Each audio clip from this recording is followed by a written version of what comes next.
Bonjour à tous. À l'heure où je fais cette vidéo, nous sommes en décembre 2024. J'ai acheté plusieurs volets roulants chez Brico Dépôt. Habituellement, j'achète ce modèle. Je l'ai acheté déjà 3 fois. 140 par 120. Je vais vous dire dans quelques secondes comment vérifier lequel est la hauteur et lequel est la largeur. Aux motifs qui sont souvent pas fichus, que ce soit Brico Dépôt, Leroy Merlin, Castorama, de l'indiquer clairement. Même sur la page de vente. Donc comme vous le voyez, celui-là, il est plus disponible. Enfin, en tout cas dans mon Brico Dépôt Montpellier, là, latte.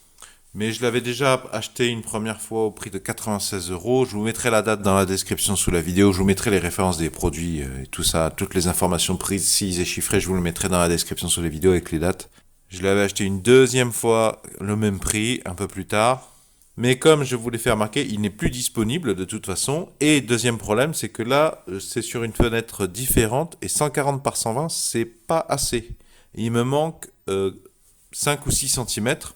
Alors, j'ai trouvé ce qu'il y avait de moins cher, toujours chez Brico Dépôt latte, parce qu'au motif qu'à ma connaissance, il n'y a pas moins cher, hein, largement. Mais si vous avez connaissance d'informations complémentaires ou contradictoires, je vous invite à vous manifester dans les commentaires sous la vidéo. Brico Dépôt, c'est le groupe Fischer, c'est le même groupe que Castorama, motif pour lequel vous trouvez beaucoup de produits qui sont chez Castorama, vous les trouvez les mêmes chez Brico Dépôt, parfois même étiquetés Castorama. Peut-être que chez Leroy Merlin, il y a des premiers prix compétitifs. Mais pas à ma connaissance pour le moment. Alors, ce que j'ai trouvé, donc, vous voyez, c'est 160-140. Je vais vous montrer, la première étape, ça a été de vérifier que c'était bien qui était la largeur et qui était la hauteur, au motif qu'ils ne sont pas capables de l'indiquer clairement. N'importe quel vendeur particulier sur eBay te met un H là devant majuscule et un L majuscule, ou l'inverse, pour signaler lequel est la hauteur et la largeur. Et même en plus, il y a un doublon sur l'image, H, L, avec carrément la mesure directement, même sans H, sans L, sur la figure. Mais il ne faut pas demander le minimum du minimum à Brico Dépôt, visiblement. Donc ça, je l'ai payé 120 euros, TTC. Je vous mettrai la date dans la description sous la vidéo. Ça devait être fin novembre, début décembre. Donc ce serait la marque Geom, que je ne connais pas du tout. Voilà, il s'agit de ce carton que je n'ai pas encore déballé, Geom. Alors, entre parenthèses, tu vois, c'est marqué sur l'emballage. Mais je vais te montrer comment vérifier ça a priori sur Internet, avant d'acheter.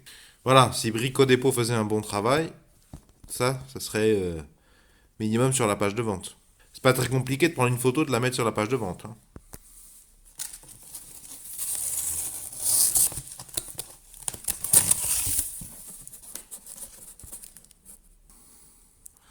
Bon, je suis pas vraiment surpris. Chez Brico Dépôt, c'est souvent, enfin, c'est dans 100% des cas que j'achète des volets chez eux, et quand tu ouvres, tu sais pas pourquoi, il y a des poussières de... Je suppose que c'est du plastique cette fois-ci, des fois c'est des copeaux de métaux. Bon, voilà.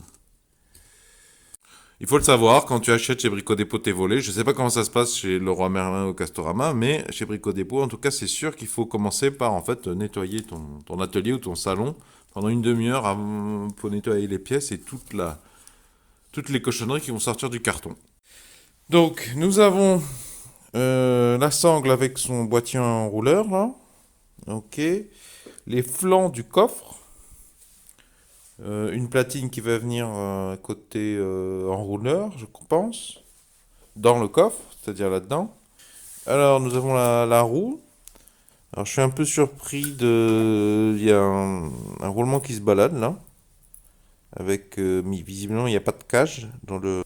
Il n'y a pas de cage dans le roulement, c'est normal, ça? Ça me paraît bizarre. Il y a pas de cage pour maintenir les billes dans le roulement? Je suppose que ça vient comme ça. Je suppose. J'ai pas encore vu le mode d'emploi et encore moins lu. Ça, je sais pas ce que c'est. Ça, on dirait des patins. Un peu de quincaillerie. Alors, les montants. Alors, chose pas mal, les montants sont recouverts d'un film plastique protecteur. Ça, c'est un petit plus par rapport au modèle plus petit que j'ai déjà acheté. Et il y a déjà d'ailleurs un petit détail. C'est toujours ça de gagner d'ailleurs dans le montage. Il y a déjà les espèces de brosses, la mousse brosse là.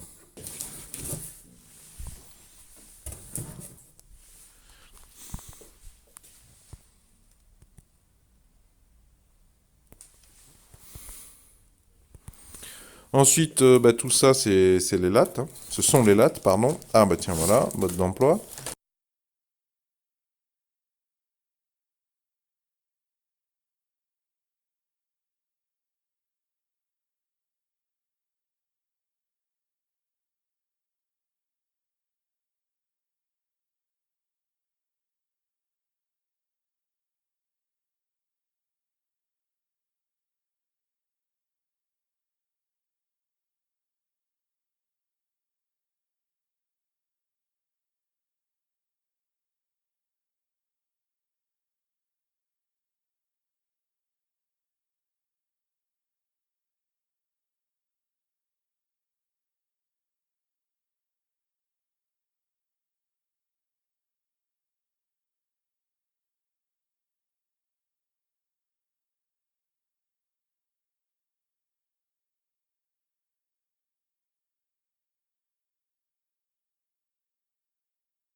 Ça, c'est l'axe en métal, je suppose, inoxydable, autour duquel justement tournent les lattes.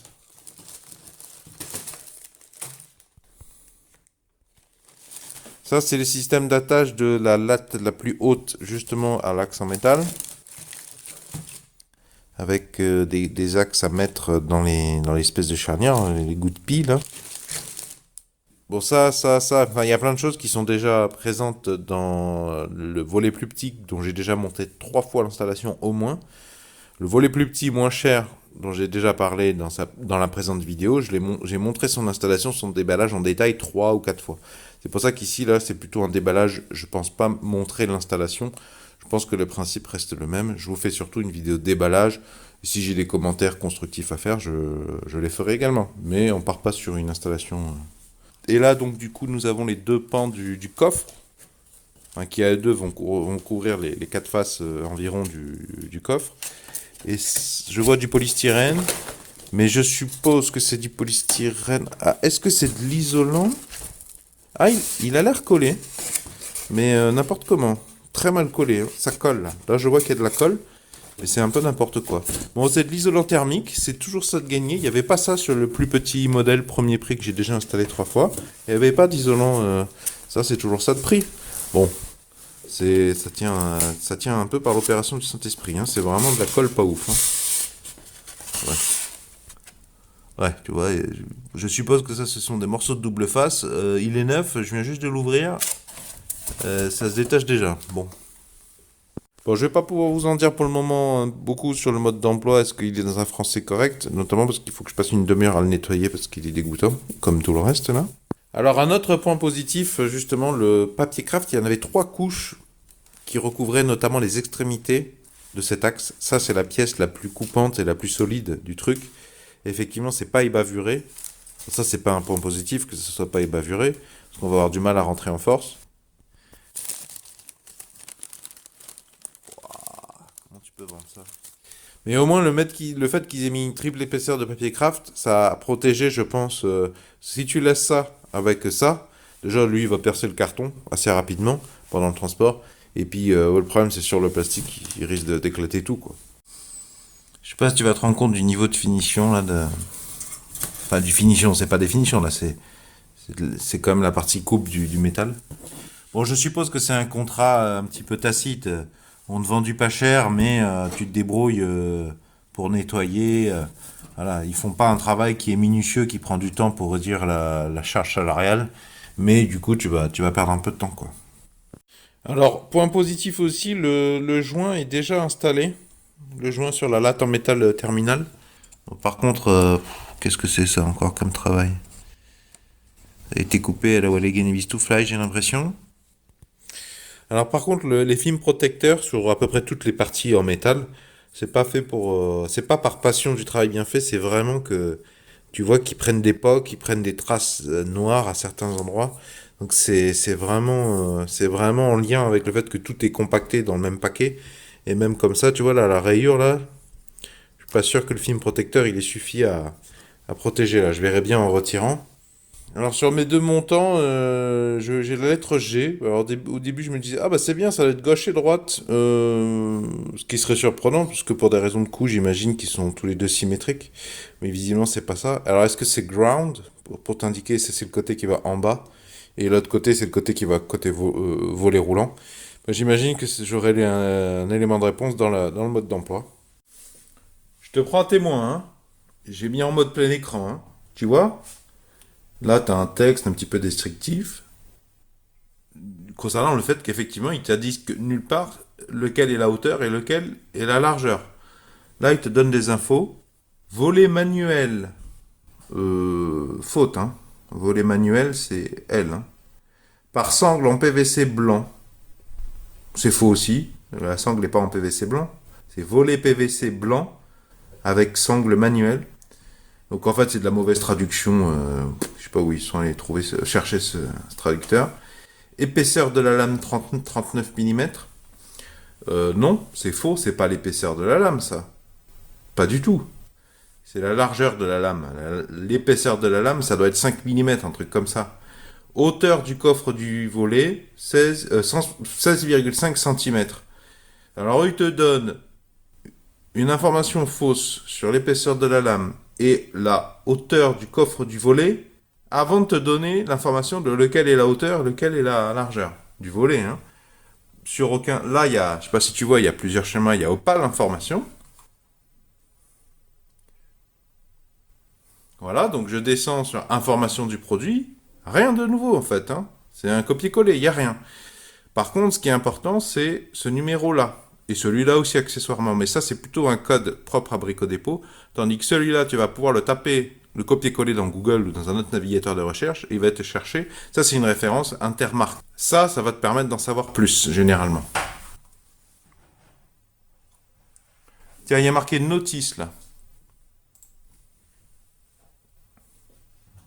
Donc, ce serait apparemment un fichier PDF du papier que j'avais dans le colis.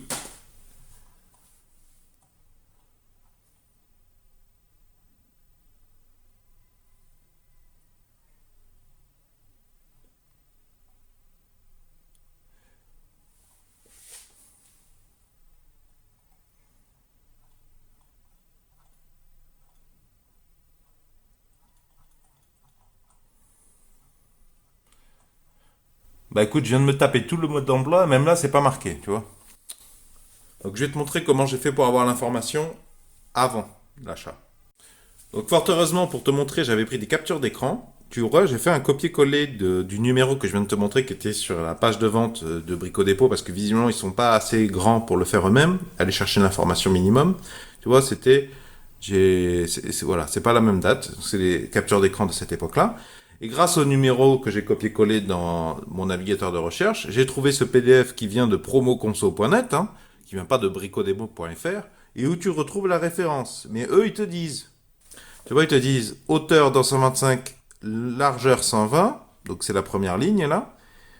Et donc, comme ça, déjà, tu as une idée, une première confirmation que si 225 ça correspond à là, si lui ça correspond à là, a priori c'est le cas vu qu'ils sont ordonnés comme ça, et ben ça, 160 c'est la hauteur et 140 c'est la largeur. Donc si tu veux, je te mettrai les liens vers ces documents dans la description sous la vidéo. Donc moi, tu vois, j'ai une fenêtre qui fait 124 de large et 142 de haut. C'est pour ça que le modèle plus petit de chez Brico Dépôt, que j'ai déjà installé 3 fois, était insuffisamment grand. Outre promo conso, j'ai trouvé un document digitalpublication.com. Donc là, ça a l'air d'avoir un peu plus lien avec Brico Dépôt. Et dedans, vous avez ce résultat là qui sort en surbrillance. Et c'est marqué largeur 140, hauteur 160. Ça fait quelques minutes que je feuillette le mode d'emploi, la notice. J'ai pas pour le moment remarqué qu'il y avait des gros problèmes de traduction. Bon, là, on est sur. Par contre, là, par exemple, je te donne un exemple quand même assez inquiétant. Pose 1 et 3, pose 2. Donc, il y a deux schémas. Mais j'attire ton attention sur ça, là.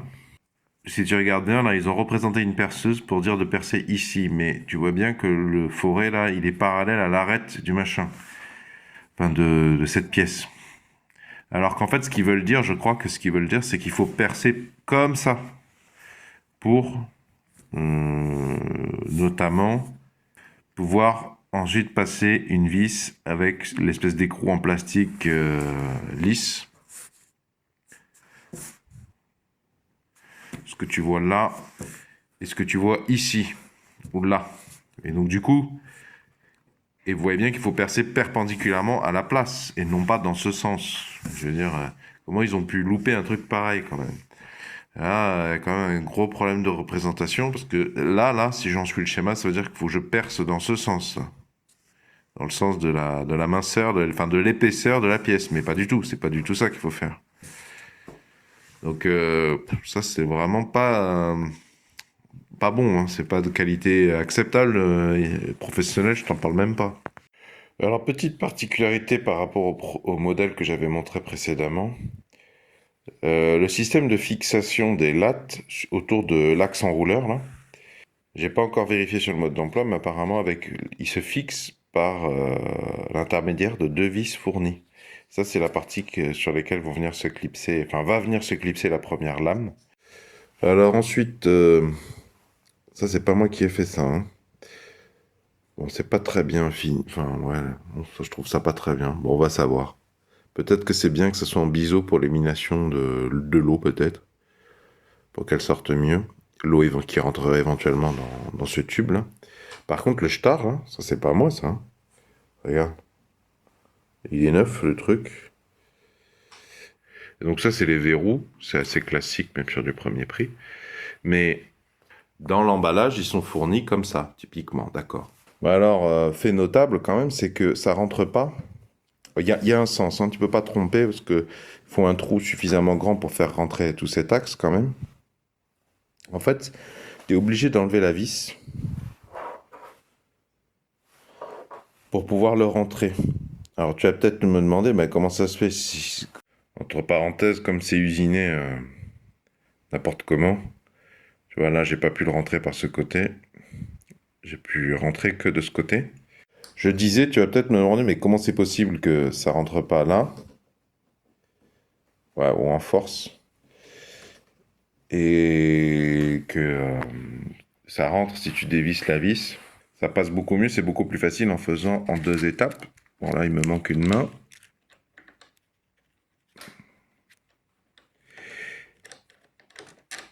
Et ben l'explication, à mon avis, c'est très simple, c'est qu'ils ont coupé ça n'importe comment, un peu trop violemment, et du coup, il doit y avoir un pincement là, qui fait que ça pince, quoi. Mais tu vois, dans le mode d'emploi, ils te disent pas que il faut enlever la petite vis, là. Ils te disent l'inverse.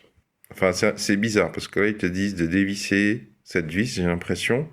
Mais là, sur le dessin suivant, elle y est toujours. Donc, ils te disent donc qui est avec la vis. Ah, ça doit être le trou de la butée. Tu vois, celui-là, de l'autre côté, j'ai insisté pour le rentrer avec la vis. Et moralité, ça m'a fait racler la peinture, là.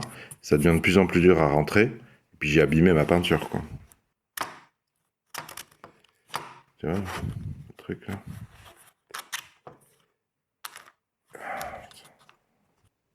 Et du coup, j'ai un trait de peinture retiré, là, dans ma gorge.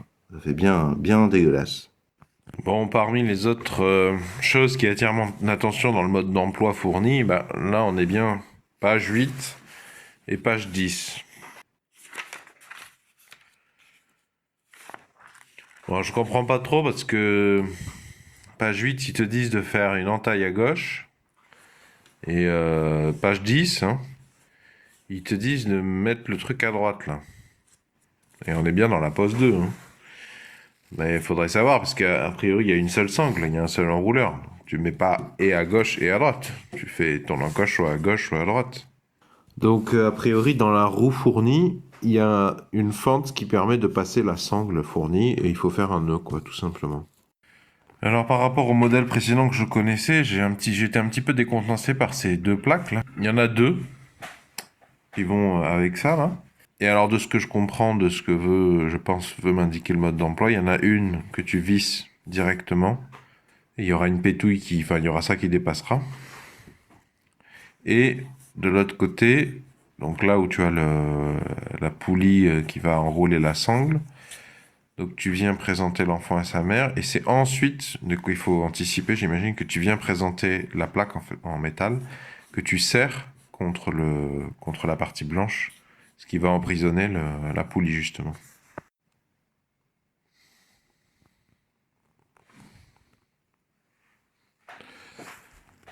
Donc je me suis trompé, c'est pas deux vis qui viennent se mettre là, c'est plutôt que là ils sont rentrés, mais donc en fait c'est ça qui va venir, il faut lever ça si j'ai bien compris. En fait ce sont des ressorts, hein, pour les faire sortir. Plutôt avec un tournevis qu'avec l'ongle d'ailleurs.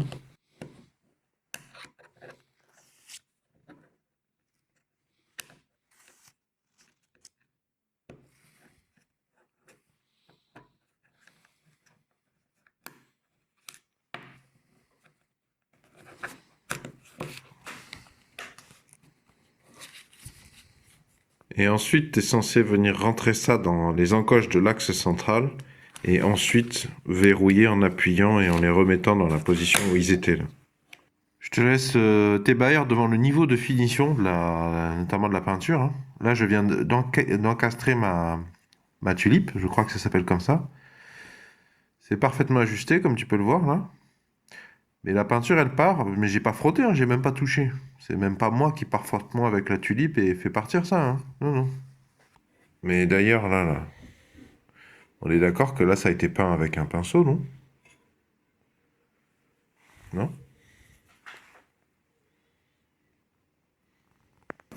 Les repères, là, parce qu'il y a marqué 165R, 165L, là. Tu sais, je voulais savoir où est-ce que je devais mettre ma tulipe. Mais sur le mode d'emploi, ils réutilisent E et F. Oui, mais sauf qu'il n'y a pas marqué F, là, sur les tulipes. Les tulipes, elles sont pas identiques. Et ça, c'est pas E, c'est 165L, 165R, donc c'est n'importe quoi. Ils réutilisent même pas les rares inscriptions qui pourraient servir à quelque chose sur les pièces, quoi. Alors, je me demandais où est-ce qu'il fallait mettre les plaques. Mais en fait, une fois que tu as mis les tulipes, les deux plaques sont identiques, en fait. Donc, une fois que tu as mis tes tulipes, bon, bah, il n'y a pas 50 milliards de... Voilà. Tu vois, tu as les trous en face, là. Hop. Tu... Même si vraiment t'es pas bien réveillé ce matin, tu suis la forme de la tulipe, là.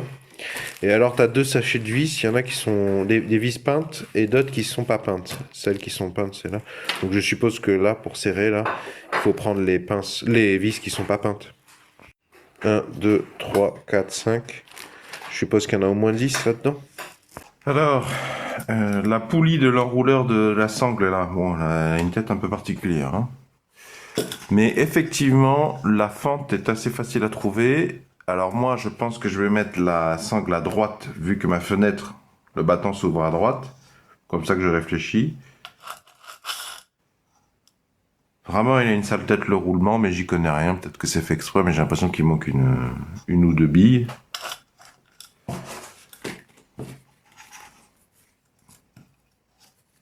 Ah, il y a un trou là. Est-ce que ce serait fait exprès plutôt pour l'enrouleur? Du coup, la présence de ce trou, je me demande si c'est pas plutôt à mettre de l'autre côté. Du coup, je vais plutôt prendre ça.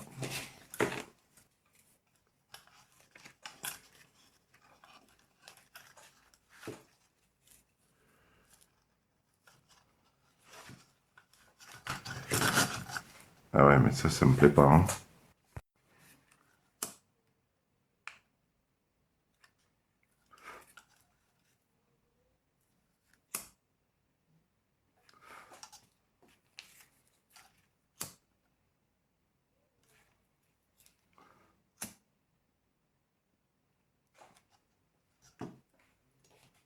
Bon, par contre, là, le mode d'emploi qui te dit fais un nœud, ça suffira. J'y pense pas qu'un simple nœud, là, un seul tour, je pense pas que ça va suffire à bloquer vu l'épaisseur de la fente.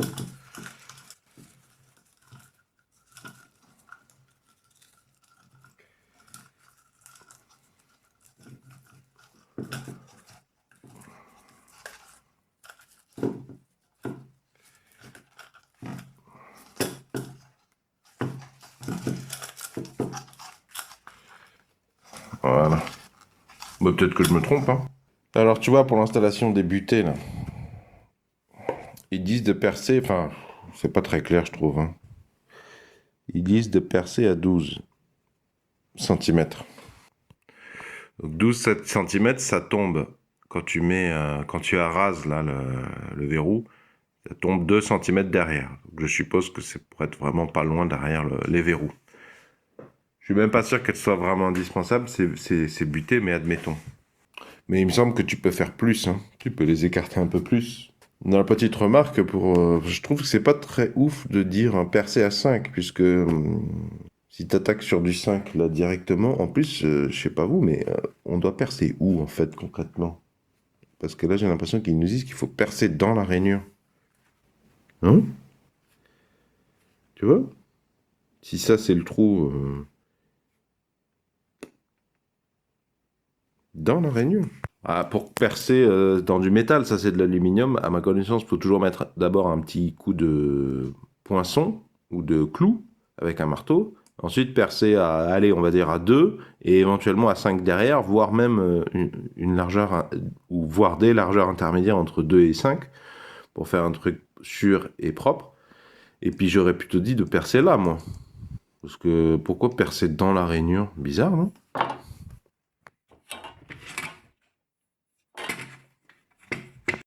Bah d'ailleurs, là, sur l'image suivante, ils se contredisent, voilà. Parce que là, ils disent bien, c'est pas dans la rainure, là. Ça serait plutôt comme ça, quoi. Ouais, ce qui me paraît beaucoup plus compréhensible. Au milieu de ça, à peu près? Ouais, bah ça m'a l'air plein, hein. Bon, je pense pas que je vais te montrer le perçage, vu que c'est quand même assez anodin. Simplement, du coup, je vais être un peu plus qu'à 12, mais j'ai pris la cale qui me tombait sous la main, là. Et donc l'important c'est surtout que je vais l'utiliser pour les deux côtés pour être symétrique quoi. Et là je vais mettre mon coup de poinçon. Donc voilà, j'ai fait mes deux trous à 5 là.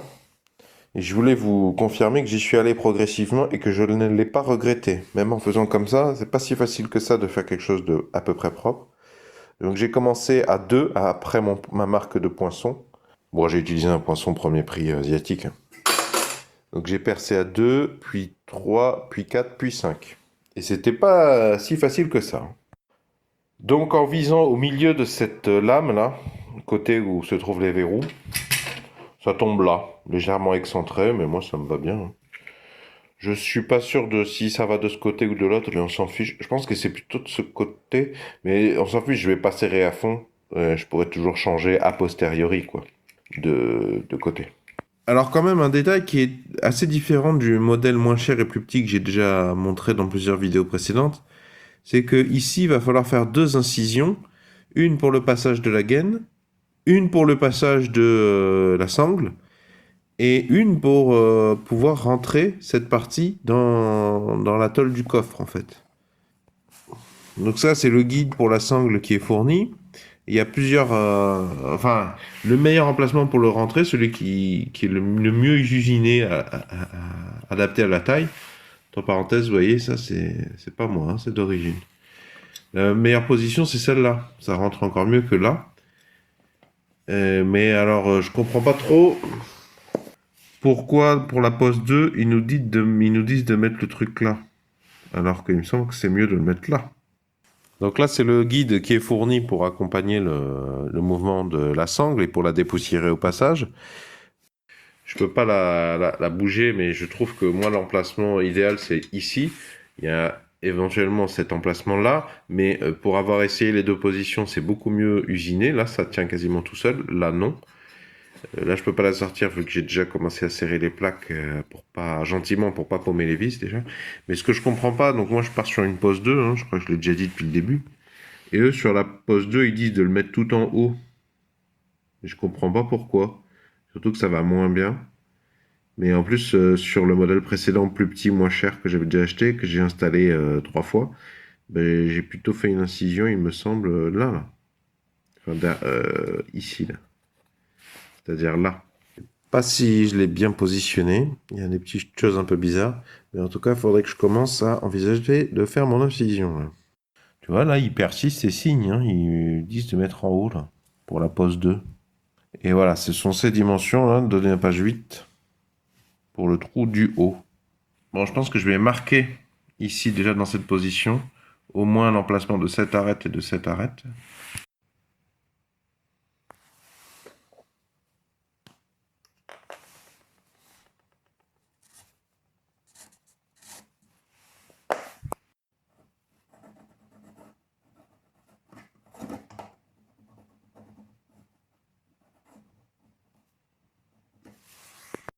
De toute façon, moi, j'ai pas besoin de faire ressortir tout là, jusque là. J'ai juste besoin que la sangle elle puisse passer tranquillou.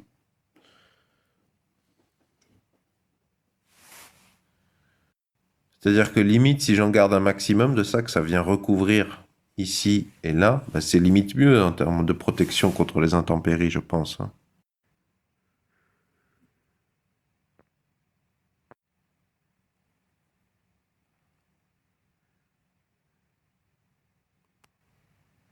Voilà, donc d'après mes calculs extrêmement pointus, il faut que je découpe ce carré là.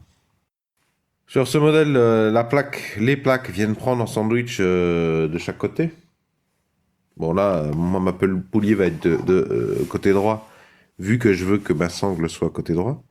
Et alors pourquoi ils disent pas de le mettre là et plutôt là? Est-ce que c'est parce que quand la poulie va commencer à être bien pleine, remplie par la sangle, en fait ça vient toucher ici parce que c'est un peu, tu vois? Est-ce que c'est pour ça? Oui, tandis que ici ça laisse beaucoup plus d'espace, effectivement. C'est peut-être tout simplement pour ça. Donc là, le cylindre vers le bas, je pense. Bon, par contre, ici, ça vient. Je sais pas trop comment ça va, ce que ça va donner quand je vais serrer là. Je vois pas comment je peux serrer mes vis là. Tandis que quand je le remets là, ça gêne pas. Ça gêne pas, ça vient bien. Ça se touche là sans problème. En fait, quand je le mets là, ça rentre un peu plus. Ici, ça gêne, je crois. J'ai l'impression. J'ai l'impression que là, ça gêne. Pour aller à droite, quoi. Ah bah, en vrai, je viens de faire le test. J'ai totalement rembobiné la sangle, sachant que bah, elle sera jamais totalement rembobinée, il y aura la longueur qui descend jusqu'à l'enrouleur, là. Bah, ça n'a pas l'air de frotter, hein. Bon, bah donc voilà. Euh, Là, les vis, j'espère que j'aurai pas à les dévisser. Mais je les ai pas toutes vissées à fond parce qu'il y en a certaines qui m'inspirent vraiment pas confiance. Il y en a qui sont vissées qu'à 90%. Je trouve que ça coulisse vraiment pas bien. Bon, c'est des vis auto-perforantes, mais bah justement, si c'est vis auto-perforantes, je crois que ça veut plus ou moins dire que sont pas faites pour être dévissées, revissées 3 fois, quoi. Bon, moins que ça. Bon alors, petite astuce, j'ai mis un morceau de scotch ici, un morceau de scotch ici, pour éviter que ça se balade. Ça, c'est une petite astuce que je trouve sympa pour le montage, pour éviter que ça sorte, que tu te prennes les pieds dedans, que ça chope la poussière, que pendant que tu es en train de faire un truc délicat, ça te déconcentre. Ouais, tu vois, là, on est bon, hein. Alors, je vais couper mon carré, là, je pense, du coup.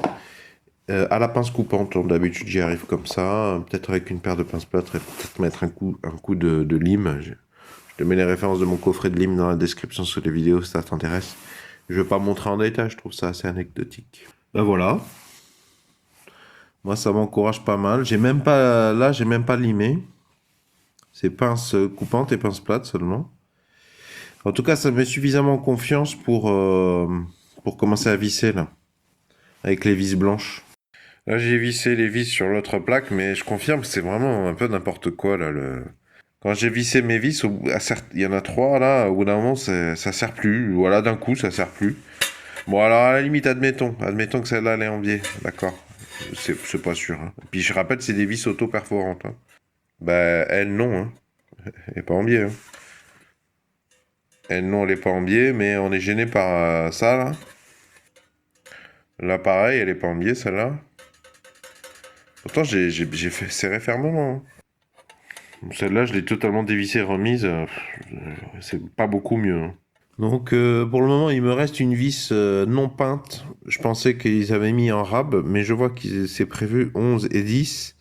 Et qu'effectivement, il me reste 10 blanches que j'ai pas touchées pour le moment. Je sais pas si la 11e c'est du rab ou si c'est prévu dans le mode d'emploi. Alors justement, là, j'aimerais savoir où est-ce que je mets mes vis. Eh ben, ça brille pas par sa clarté, hein.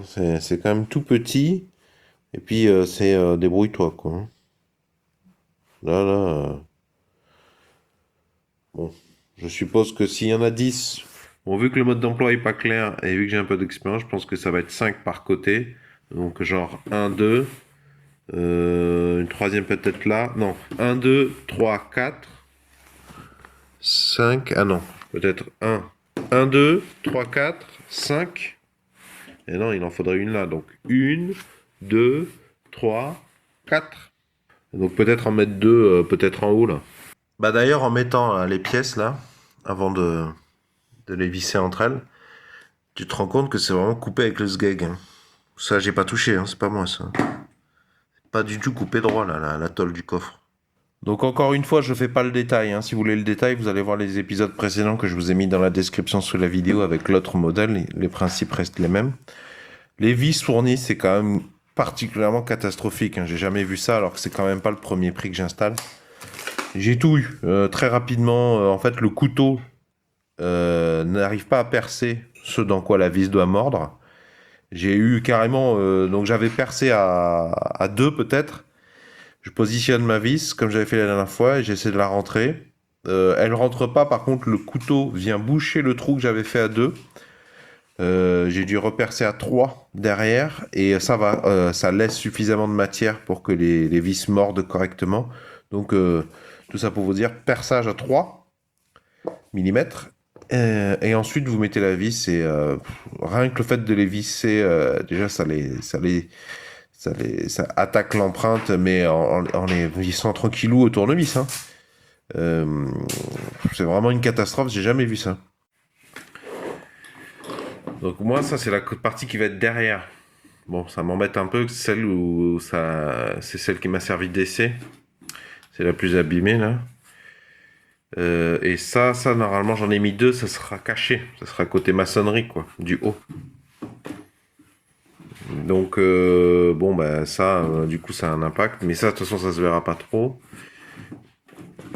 Et puis, de toute façon, il y a mon petit bricolage, là, qui a pas dû aider le serrage. Qui fait qu'il y a plus d'espace qu'il devrait y en avoir là, normalement. Mais bon, ça, par contre, c'est pas moi, hein. Alors, ce roulement-là, qui, je crois, se baladait un peu plus tout seul, il va là. Et alors, il y a un côté qui dépasse. Alors, est-ce qu'il y a un sens, du coup? Bon, la réponse du mode d'emploi, je viens de vérifier. La réponse à cette question, c'est démerdez-vous, hein. Je sais pas si je peux lui taper dessus avec un maillet un peu, hein. Alors, petite particularité, vu qu'il y a un doublage polystyrène, j'aime bien sur le principe, par rapport à l'isolation thermique notamment. Peut-être même que c'est intéressant d'un point de vue phonique. Mais du coup, après avoir redécoupé à la longueur de votre, enfin qui correspond à votre besoin, ben, je suppose qu'il faut, ben, il faut retirer genre à peu près ça de polystyrène quoi. Peut-être au cutter. Ouais, petit cutter. Mais il y en a que sur cette face, il n'y en a pas là. Ce qui me fait me poser des questions sur son utilité. Alors, autre remarque, le mode d'emploi dit de percer à 10 de ce côté et 5 de l'autre. Oui, mais sauf que au début, là, le fait qu'il y avait déjà les brossettes intégrées, bah là, c'est un inconvénient vu que c'est quand même un forêt de 10. En fait, tu es en train t'es obligé de les abraser. Du coup, finalement, c'est pas très malin d'avoir fait ça. Ça aurait été mieux de les laisser séparer. Ça ferait gagner du temps au montage, je pense, à l'industriel et ça limite. Et puis ça éviterait d'abîmer le produit, quoi. Alors peut-être que l'industriel, au contraire, ça lui permet de gagner du temps en sens que tout de suite après avoir fait ça, il rajoute les brosses comme ça, il est sûr de pas les oublier, je sais pas, mais en tout cas, c'est pas très intelligent, quoi. Ah ben je crois que j'ai trouvé à quoi sert la dernière vis, la vis en trop, c'est pour coincer, visser, une fois que tu as découpé la partie femelle dans la partie mâle, pour que ça bouge plus. Alors là, tu vois, j'ai fait une erreur. J'ai installé mes butées avant d'avoir découpé la lame terminale en métal aux dimensions de mon coffre, qui lui-même, que lui-même j'ai découpé et adapté aux dimensions de ma fenêtre. Du coup, je me retrouve un peu coincé. Parce que ça peut pas, là c'est trop grand, tu vois, je peux pas faire ça, c'est moche, c'est bizarre. Donc du coup, je vais devoir partir sur plutôt faire un truc comme ça, ce qui m'économisera une coupe, c'est toujours, c'est préférable. Mais du coup, là, je vais devoir donc découper là et repercer là. C'est pas gravissime, mais c'est du temps perdu, quoi.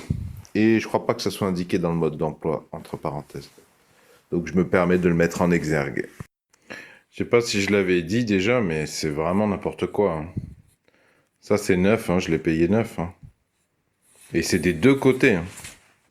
Je sais pas, est-ce que c'est un problème de transport ou est-ce que c'est la scie qu'ils ont utilisée qui avait besoin d'être changée? Enfin, la lame avait besoin d'être changée.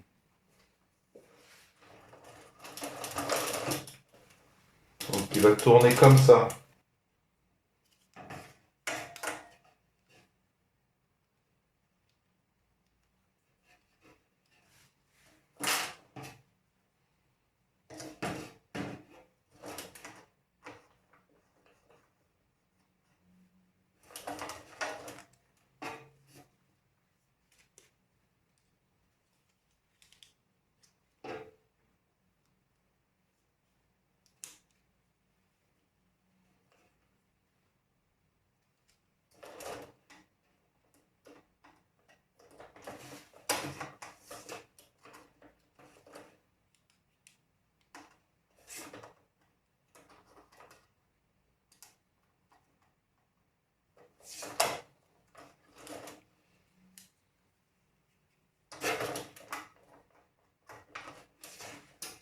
Voilà.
Alors, bof.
Ouais, c'est un peu pénible à mettre, c'est pas, il y a du jeu quoi, hein.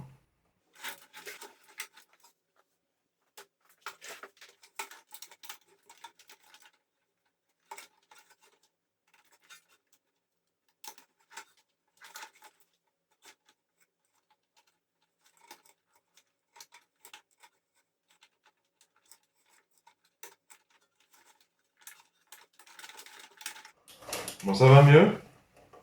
Dès la deuxième. Enfin, il y a quand même du jeu là. Mais tu vois, je rajouterais bien deux vis là, ceinture et bretelles.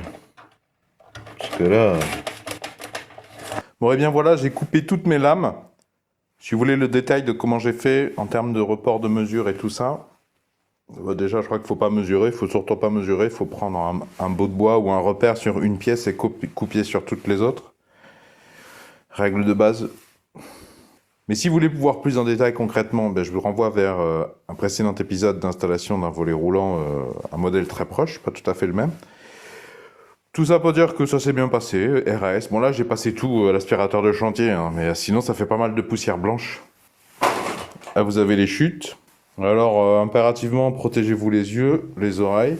Moi j'ai fait avec ce que j'avais, enfin comme d'habitude nous faisons avec ce qui nous arrange, ou en faisant un ratio préparation, rapidité, précision de la coupe et propreté de la coupe.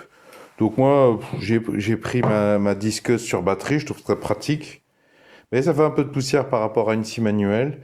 J'ai laissé le disque métal, qui est un disque assez large, hein. C'est pas ce qu'il y a de plus précis, surtout pour couper ça. Moi, l'avantage, c'est que ça rentre comme dans du beurre pour les lames en plastique. Elle était pleine. Et elle n'est pas toute neuve. Rien de particulier à signaler pour le moment. Après, dans les jours à venir, en finissant l'installation, peut-être que je vais me rendre compte que j'ai des remarques ou que je me suis trompé, quoi. Parce qu'évidemment, faut pas se gourer sur la coupe, quoi. Faut calculer. Je suis parti de la lame de départ, quoi. En référence. La lame en métal. Bon, je viens de vérifier, là, c'est pages 13 et 14 du mode d'emploi. Il n'y a pas d'histoire de vis, hein. Les seules indications qui sont données, pour l'attache, la fixation de l'attache plastique, là, qui fait l'interface entre les lames et l'axe en rotation, c'est le clip, hein, cette espèce de ressort. Ça m'inspire pas beaucoup confiance, je trouve que ça... Vous avez vu, c'est un peu branlant, j'aurais préféré rajouter deux vis, mais elles sont pas fournies. Bon, j'ai dû les redétacher pour présenter les lames, me fixer sur la première lame, et ensuite venir me reclipser. Bon, j'ai toujours pas mal de jeux quand même. Bon, je suppose que c'est surtout dans ce sens qu'il faut que ça tienne, la translocation comme ça, mais c'est pas extraordinaire, quoi. Je suis pas très en confiance. Ah ouais, mais je l'ai mal mis là. On voit qu'il est ressorti. Là, je l'ai mal mis. Ici, là, ça a l'air d'aller.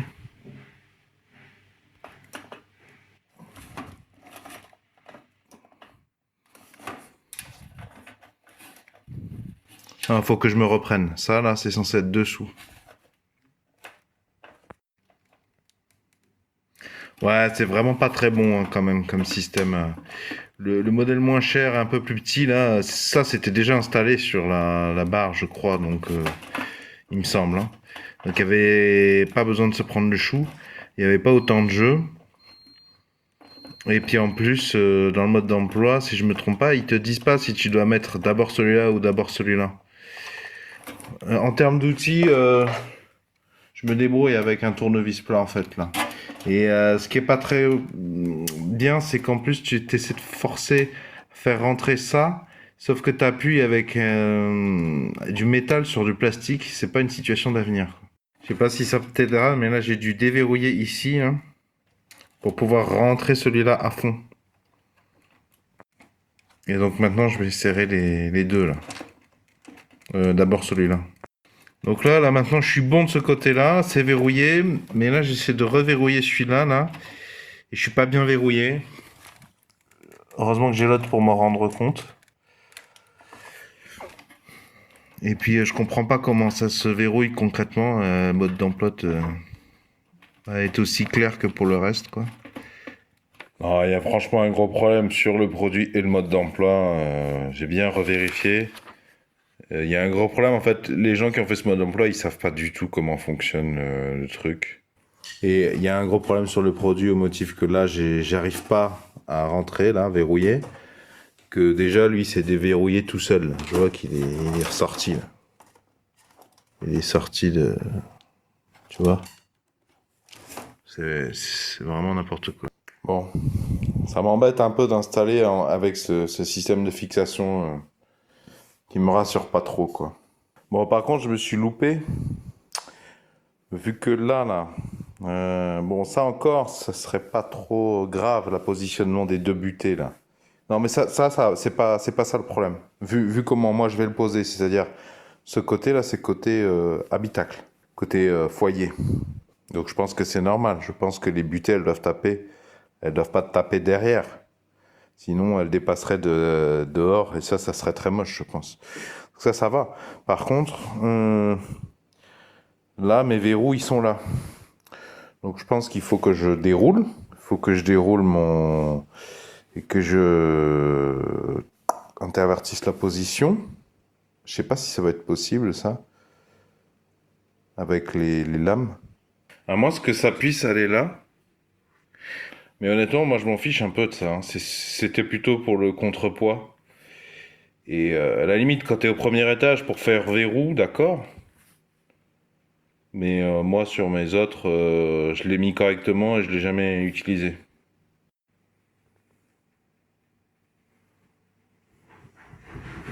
J'avais pas remarqué, mais apparemment oui, c'est deux fois la même goulotte là. Donc je vais pouvoir sortir mon verrou de chaque côté, en théorie en tout cas, et le remettre là-dedans. Mais attention aux copeaux qui gênent, quoi. Bien peut-être passer l'aspirateur ou le souffleur là-dedans pour pas être embêté. Voilà, par contre, pour pouvoir le passer là, j'ai dû dévisser à 90% quoi. Enfin une bonne partie du filet. Pas déposé, mais bien dévisser partiellement, genre 90%, et ensuite revisser pour pouvoir l'avancer. Alors là, j'ai eu plus de mal à le sortir et à le rentrer, au motif que c'est là que j'ai coupé. Et du coup, j'ai déformé le métal. Donc j'ai dû utiliser ma pince et mon aspirateur pour sortir tout ce qui gênait et pouvoir le réinsérer là. Voilà. Donc là, je viens à peine de finir de mettre mes 8 vis. Donc, il y a des jours assez importants, mais ça, c'est pas la faute du produit. C'est plutôt la maçonnerie et puis les différents ravalements de façade. Je sais pas si j'avais montré, mais je m'étais aidé quand même à un certain moment. Je sais pas si je l'avais montré en vidéo. J'ai mis une étiquette ici, droite intérieure, pour m'y retrouver. Ça m'a aidé. Et ici, gauche intérieure.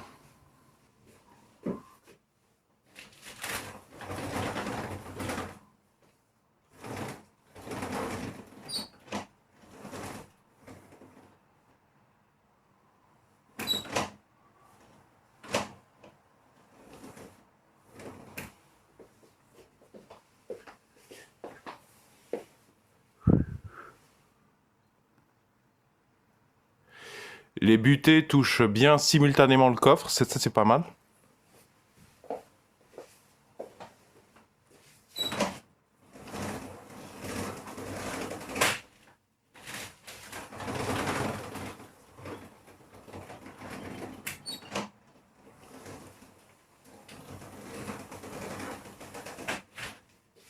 Bon, je suis évidemment très soulagé que ça soit installé. Je vais faire les finitions.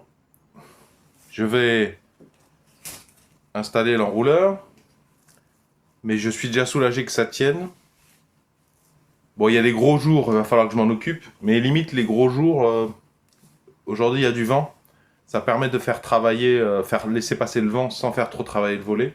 C'est évidemment beaucoup trop tôt pour faire un commentaire sur la qualité, la durabilité de la chose. Là, il fonctionne, je suis très content. Mais on va voir surtout dans le temps long, quoi. J'ai l'habitude, personnellement, de vous mettre dans la description sur la vidéo la date à laquelle j'ai fait l'opération et de vous mettre les commentaires à long terme, a posteriori, dans la description sous la vidéo. À ce titre, c'est important de la consulter, vu que c'est beaucoup plus facile pour moi de mettre une remarque, un correctif, même longtemps après, quand je fais les commentaires dans la description sous la vidéo, plutôt que de refaire une vidéo pour vous dire, alors maintenant, je vous parle de ce qui s'est passé au long terme. Bon, alors par contre, là, j'étais en train de me dire, est-ce que je me suis considérablement loupé sur toutes mes coupures, là? Je pense pas. Ça, c'est moi qui l'ai fait. Hein. C'est surtout celle du bas qui s'est révélée avoir du jeu. Là, j'ai fait ça. Et je pense pas que je me sois loupé. Je pense que j'ai trop serré, vu que bon, c'est impressionnant, ça fait un peu peur. Je pense que j'ai trop serré ça, je l'ai trop mis en tension, écarté. Mais d'ailleurs, ça se voit là. Je sais pas si ça se verra à l'écran, mais... Donc je pense qu'il faut que je desserre mes vis de ce côté-là et de l'autre côté. J'ai une autre confirmation, c'est qu'en fait, ça rentre tout seul dans le rang. À fur et à mesure que je le remonte. Ouais, c'est que ça, c'est trop serré, quoi. C'est trop... C'est que c'est trop en pression contre le mur. Alors, fais attention, je me suis fait assez mal, là. En fait, c'était tendu, là, tu vois. Ça, c'est bien, par contre. Il y a une goupille. Ça, c'est pas mal pour l'installation. Ça manquait, justement, sur le modèle que j'ai déjà installé 3 fois. Ça, c'est une bonne surprise. Il y avait donc ça là, mais le ressort était tendu en fait. Ils avaient tendu le ressort. Et en fait, quand j'ai enlevé ça, et ben, il est parti quoi. Je me suis pris un impact de ça là dans le doigt. Et ils sont pas fichus de le mettre là. Ils sont pas fichus, j'ai vérifié de dire attention, c'est sous tension là. Moi, j'aurais préféré qu'ils coupent droit les montants plutôt que de faire ça. Hein. Parce que bon, je sais pas, c'est bizarre. Ça, on peut le tendre tout seul à la main. Il n'y a pas besoin de machine industrielle. Donc bon. Alors, un truc qui est bien, tu peux pas te louper dans le sens de tension. Il débraille quand tu le tournes dans le mauvais sens. Alors, un truc qui est bien, c'est qu'il est pré-troué et ça a l'air de correspondre à la tête de vis là, du tendeur, là, en rouleur. Oui, ça correspond, pile poil, nickel, ça c'est bien ça. Comme ça, pas besoin de se poser trop de questions et ça fait gagner du temps. Par contre, il va falloir que je le redépose pour retendre l'enrouleur, le ressort. Alors là, par contre, j'hallucine, mais il n'est pas percé celui-là. J'ai l'impression qu'ils ont oublié de le percer. Bon, un autre truc qui est vraiment pas sérieux. Il te montre pas, je trouve clairement, où doit passer la sangle. Là. Il n'y a aucun de ces schémas qui est clair quoi, par rapport à ce que tu vois. Tu vois, là, le cylindre n'est pas représenté. Est-ce que je dois passer... Je suppose que je dois passer plutôt là, mais est-ce que je dois passer entre ici et le cylindre? Ou est-ce que je dois passer au-dessus du cylindre, tout simplement? Je pense que c'est ça. Et puis, il y a un autre axe aussi, là. Il y a un autre axe aussi, là. Voilà, je suis passé comme ça. Nous verrons bien. Non, c'est bizarre. Je viens de vérifier sur mes autres volets roulants, ça passe dessous là plutôt.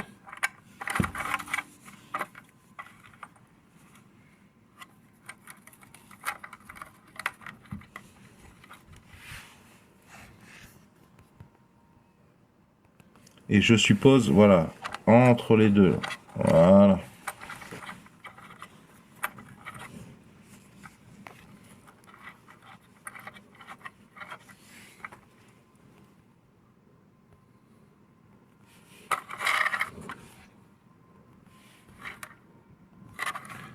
Voilà, je pense que c'est plutôt comme ça. De toute façon, je pourrais changer. Bon, il me reste plus qu'à tendre le ressort et à coincer ça. Tu vois, donc ça c'est, je crois que ça s'appelle une pige. Et là, tu as le trou de pige. Donc pour tendre et ensuite bloquer. Et avoir la liberté de mettre ensuite, de travailler sur l'insertion de la tête là-dedans. Sans que ça bouge. Alors il me semble, de mon expérience sur le volet plus petit que j'ai déjà installé 3 fois, plus tu serres, le problème c'est que plus la tête rentre et donc plus c'est difficile d'y enquiller la sangle. Enfin, c'est bien pratique d'avoir la goupille, là. Pas faire les deux en même temps. Et de toute façon, si c'est trop tendu, quand tu vas baisser ton volet, bah, tu vas avoir trop de jours de lumière, en fait. Si le ressort il est trop tendu, il va avoir tendance à trop remonter, à faire trop de jours côté lame. Voilà, ça a été, ça s'est bien passé. Pas trop compliqué. Bon, je vais chercher une pince quand même, parce que ça m'a servi de...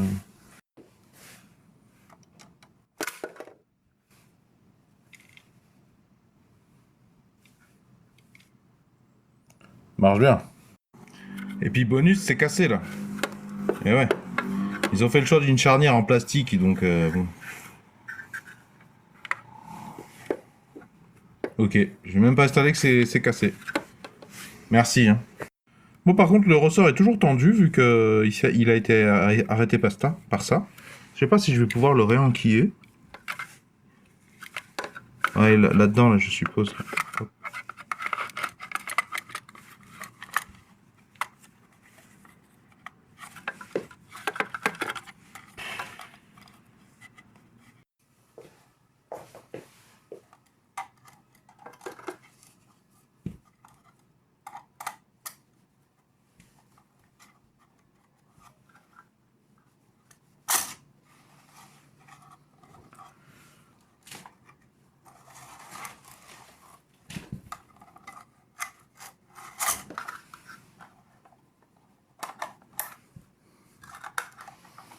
Alors ça, je suppose que je vais essayer de le coller.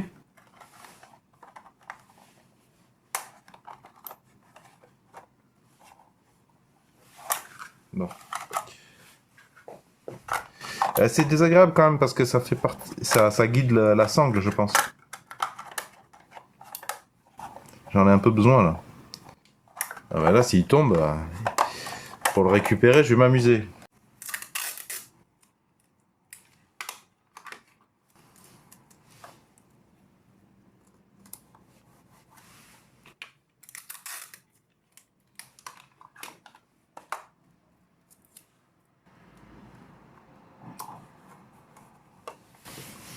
Oh bah dis donc, ça tient mieux que ce que j'espérais. Je suis allé chercher un mètre. C'est pas compliqué de toute façon. Normalement, la distance que je mesure entre ici et ici, elle doit rester la même à toutes les vis, quoi. Je viens de faire une première vérification juste là. Hein. Donc 119,2 la ref là. J'arrive là, c'est 120 déjà. Donc déjà, ça part mal, effectivement. Mais d'ailleurs, je sais pas si vous voyez, on voit une trace noire là qui s'écarte du montant au fur et à mesure. Et je pense que c'est tout simplement une trace noire que j'ai faite quand c'était déposé. Quand j'ai fait coulisser, ça a dû marquer, ça doit être la brosse noire. Donc en fait, ça me donne le niveau auquel devrait être... Enfin, c'est-à-dire que ça, là, ça devrait être là, quoi. Bon, j'ai réutilisé 2 chutes, là, de mes coupes. C'est mieux. C'est beaucoup mieux. Mais c'est pas encore ça. Faut que je dévisse maintenant côté droit. Alors, je vais pas laisser ça comme ça, bien évidemment. Mais ça me permet de voir, de positionner, de réfléchir à ce que je vais faire derrière. Est-ce que je mets des rondelles? Est-ce que je mets des cales en bois? Comment je les englue dans le mastic? Est-ce que je prends un mastic qui colle bien pour mettre des baguettes, là, justement, qui viendront être prises en sandwich entre le montant en alu et la maçonnerie? Bon, je vais pas m'éterniser là-dessus, vu que c'est pas le sujet de la vidéo, quoi. Ça fait pas trop partie avis sur ce produit. Bon, par contre... je sais pas, je pense pas avoir mal compris quelque chose, je vois mal ça de l'autre côté, ce serait quand même très très moche. De l'autre côté, je pense que ce serait plus résistant, mais enfin là, je viens juste de l'installer. Il est quasiment en train de marquer, on voit que, bon, on va bien voir, hein. Mais je pense que ça va marquer très vite. J'espère que ces images pourront vous aider dans votre réparation. Si vous avez apprécié ma démarche, pouvez-vous mettre un pouce vers le haut, s'il vous plaît, pouvez-vous mettre un j'aime. Comme d'habitude, dans la description sous la vidéo, je vous ai mise la liste complète de ce dont j'ai eu besoin ou des choses que j'ai montrées dans la vidéo, à savoir les outils et les consommables.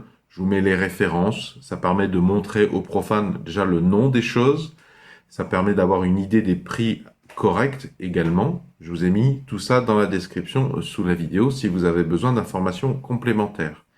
Pour celles et ceux qui veulent vraiment me soutenir efficacement, pouvez-vous s'il vous plaît laisser de temps en temps une publicité vidéo skippable s'écouler entièrement sur la chaîne, c'est-à-dire ne pas la skipper au bout de 5 secondes. Vous pouvez ne pas la regarder, vous pouvez couper le son, je comprends tout à fait, mais c'est ainsi que nous sommes rétribués, nous les producteurs de vidéos, et ça marche pour les autres producteurs de vidéos dont vous appréciez le contenu sur YouTube. D'avance, merci en particulier à celles et ceux qui feront cet effort de temps en temps, laisser une publicité vidéo s'écouler entièrement. Si le sujet de réparer les objets du quotidien vous touche, vous intéresse, eh bien je vous invite à cliquer sur le rond qui va s'afficher ici dans quelques secondes au motif que ça vous abonne gratuitement à la présente chaîne YouTube et que réparer les objets du quotidien, c'est la thématique la plus importante de Solutions et Débrouilles. Quant au rectangle, si vous cliquez dessus, ça vous emmènera vers tous mes autres épisodes de réparation d'objets du quotidien. Il y a pas mal d'électroménager et d'électronique, mais pas que. Si vous avez quelque chose dont vous sentez que c'est en train de tomber en panne ou que vous avez déjà quelque chose chez vous qui a besoin d'être dépanné, mais ça s'éternise, eh bien je vous invite à aller farfouiller dedans, voir si j'en ai pas déjà parlé.